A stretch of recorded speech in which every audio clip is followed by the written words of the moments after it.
I want to go to the attachment to fashion, which is you need a car. And there's this huge buzz about the Bentley SUV. I'll be honest, I know next to nothing about it. I mean, it's a state of life. Where are we in our conspicuous consumption meter?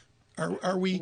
Do we want to be conspicuous, or are we more cautious in how we display luxury? You know, I think that there is a little bit of caution that's going on, but the consumer really wants to spend, but they're a little cautious, but still willing to spend. The grind of it, and you were mentioning Bergdorf blowing out their bottom first floor, yes, is a handbag. Everybody watching this knows it's September, it's time to buy a new handbag. Give us an update on that symbol of luxury. Well, I think handbags and shoes are really kind of the iconic pieces for a fashion consumer, and they're really, they look towards buying that. They sometimes will re-shop their closet, kind of see what clothes they have, but they're definitely going after the new handbag. But Brendan, that's what you and I do. We reshop our closet. We reshop our closet? Yes, very good. We just throw out old shirts we're not allowed to wear anymore.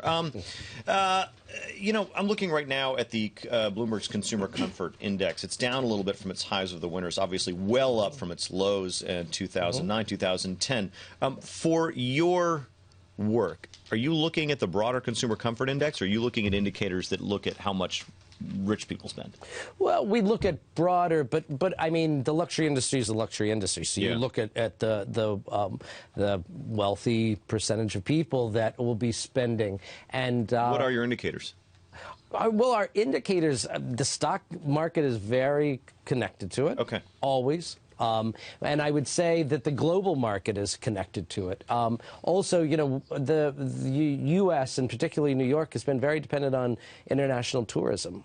So, you know, when we see countries like Russia or Brazil or China be greatly affected, it affects the overall retail climate. My home was greatly affected by Mr. Nadal working for Tommy Hilfiger. This has made a splash, and you think, talk about the resurrection of a brand, I'm going to suggest.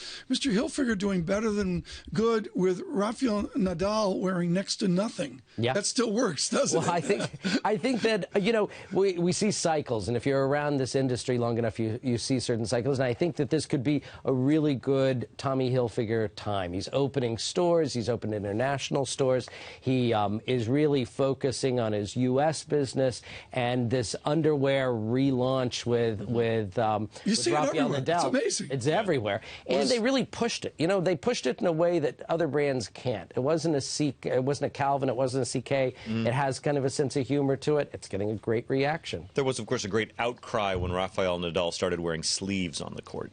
You just put that little. This was about 4 or 5 years ago. He'd been wearing sleeveless jerseys, and he put that little bit of fabric there. Huge outcry. Well, deep disappointment internationally. The fans can tune in to the Tommy commercial. Robert, thank you so much for making us wiser on luxury here during Fashion Week.